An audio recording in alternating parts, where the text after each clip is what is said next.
প্রস্তুত থাকার জন্য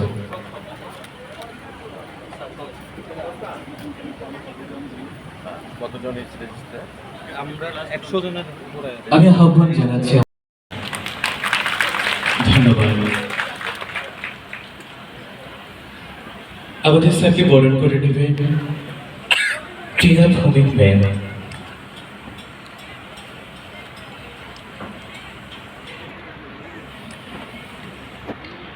অসংখ্য অসংখ্য ধন্যবাদ আমাদের স্যারকে। এবারে অর্চনা মজুমদার স্যার নিয়েছেন আপ্রাণ স্যারকে উত্তরীয় এবং মোমেন্টো দিয়ে বরণ করে নেবেন। একটা জোরে করতালি সবার উদ্দেশ্যে বলছি। ধন্যবাদ।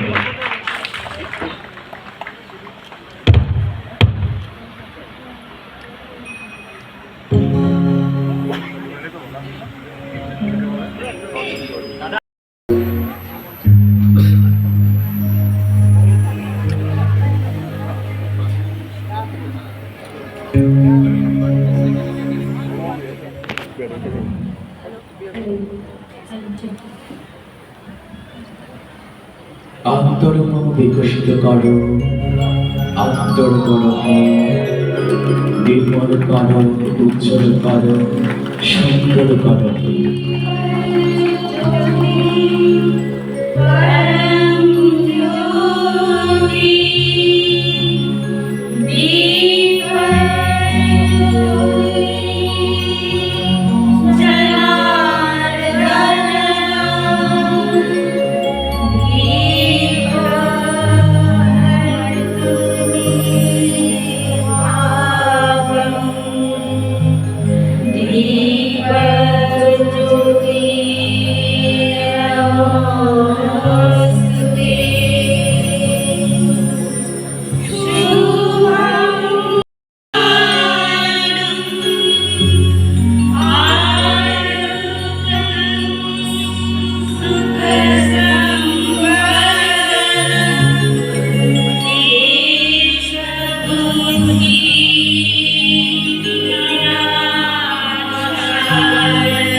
দশ বছর পূর্তি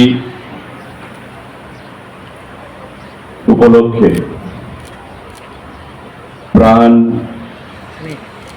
যা সত্যিকারের অর্থে বিগত 10 বছরে মানুষের প্রাণে জায়গা করে নিয়েছে, তার বিভিন্ন সামগ্রী নিয়ে এবং আজকের এই 10 বছর পূর্তি উপলক্ষে সারাদিন ব্যাপী যে বিভিন্ন কর্মসূচি, তারই অঙ্গ হিসেবে রক্তদান শিবির। আমি আমার বক্তব্যের শুরুতেই অনেক অনেক ধন্যবাদ জানাচ্ছি এই কোম্পানির সঙ্গে যারা যুক্ত এই আগরতলার বজ্রনগর স্থিত এলাকায়, যাদের মস্তিষ্ক প্রসূত এই রক্তদান শিবির। কারণ প্রতিবেশী একটা দেশ থেকে এসে আজকে ত্রিপুরা রাজ্যে সব থেকে বেশি কর্মসংস্থান সরকারের বাইরে, আমি যদি ভুল না বলে থাকি তবে প্রাণ তাদের মধ্যে অন্যতম। এবং আমি যারা কথা বলছিলাম যে প্রত্যেকটি মানুষ এখানে আমাদের আগরতলা এবং তার আশেপাশের অঞ্চল থেকে, আমাদের রাজ্যের মানুষ, যাদেরকে এখানে কর্মসংস্থানের সুযোগ করে দেওয়া হয়েছে। আমি ধন্যবাদ জানাচ্ছি হৃদয়ের অন্তঃস্থল থেকে, আমার সরকারের তরফ থেকে এই মহতী অনুষ্ঠান আজকে এখানে আয়োজন করার জন্য। মঞ্চে উপস্থিত আমার পূর্ববর্তী বক্তা, ত্রিপুরা রাজ্যের বরিষ্ঠ রাজনীতিবিদ, প্রাক্তন অধ্যক্ষ বিধানসভার, প্রাক্তন মন্ত্রী এবং এই এলাকার জনপ্রিয় বিধায়ক শ্রদ্ধেয় শ্রী রতন চক্রবর্তী মহোদয় আছেন, আমার স্নেহের Tripura industrial development corporation TIDC সম্মানীয় চেয়ারম্যান নবদল বণিক, প্রাণের বিভিন্ন স্তরের আধিকারিকগণ, উপস্থিত ছিলেন ভক্তি সুধানন্দ মহারাজ রামকৃষ্ণ মিশনের, প্রাণ পরিবারের যারা এই সংস্থাকে বুকে জড়িয়ে রেখেছেন বিগত 10 বছর ধরে, তার উত্থান পতন সঙ্গে যারা জড়িত, আমার সামনে যারা এখানে উপস্থিত আছেন, সবাইকে আমি নমস্কার জানাচ্ছি। মিডিয়া বন্ধুদেরকে এখানে উপস্থিত হওয়ার জন্য ধন্যবাদ জানাচ্ছি। সবাইকে অনেক অনেক শুভেচ্ছা জানাচ্ছি। রক্তদান শিবির নিয়ে বলতে গেলে দীর্ঘ বক্তব্য এখানে রাখতে হবে। ভক্তি সুধানন্দ মহারাজ বলে গেছেন যে রক্ত আমি যদি নাও দিই, আমার যে সেলগুলো রয়েছে সেগুলো কিন্তু নষ্ট হয়ে যাবে। আর আমি যদি রক্ত প্রদান করি, 3 মাসের মধ্যে এই রক্ত আবার আমার নিজের শরীরে তৈরি হয়ে যাবে। বিজ্ঞানীরা অনেক চেষ্টা করেছে যে রক্তের বিকল্প কিছু করা যায় কিনা, ওষুধ দিয়ে, ইনজেকশন দিয়ে, কিন্তু এখন পর্যন্ত রক্তের বিকল্প বিজ্ঞানীরা বের করতে পারেনি। আমার থেকে আপনার, আপনার থেকে আমার, এভাবেই মানুষের জীবন দান, মানব ধর্ম পালন আমরা করে আসছি রক্তদানের মাধ্যমে। এবং মহারাজ এটাও বলে গেছেন যে 1 ইউনিট ব্লাড যারা এখানে রক্ত দান করছে, এটা কিন্তু এমন নয় যে রক্তটা নিয়ে ডাইরেক্ট আরেকজনের শরীরে দিয়ে দেবে। যাদের আরবিসির দরকার আরবিসি দেওয়া যেতে পারে, প্লেটলেট দেওয়া যেতে পারে, প্লাজমা থেরাপি করা যেতে পারে। অর্থাৎ 1 ইউনিট রক্ত নিয়ে আমি শুধু একটা মানুষকে প্রাণ বাঁচাচ্ছি এমন নয়, পাশাপাশি আমি 3 থেকে 4টা মানুষকে তার উপকারে এই রক্ত আমি কাজে লাগাতে পারছি। সুতরাং এই যে রক্তদান অর্থাৎ মহৎ দান, মানব ধর্ম পালন, যেটা স্বামী বিবেকানন্দ বলেছেন যে service to man is service to god, জীবে প্রেম করে যেই জন সেই জন সেবিছে ঈশ্বর। আমি ভগবানকে কেউ এখানে দেখিনি, কিন্তু একটা বিশ্বাস ভগবান আছে, আমরা ভগবানকে পূজা করি। আর স্বামীজি বলে গেছেন যে service to man is service to god. মানুষকে পূজা করো, মানুষকে ভালোবাসো, মানুষকে সার্ভিস দাও, তুমি ভগবানকে সার্ভিস দিলে, ভগবানকে খুশি করলে, ভগবানকে পূজা করলে।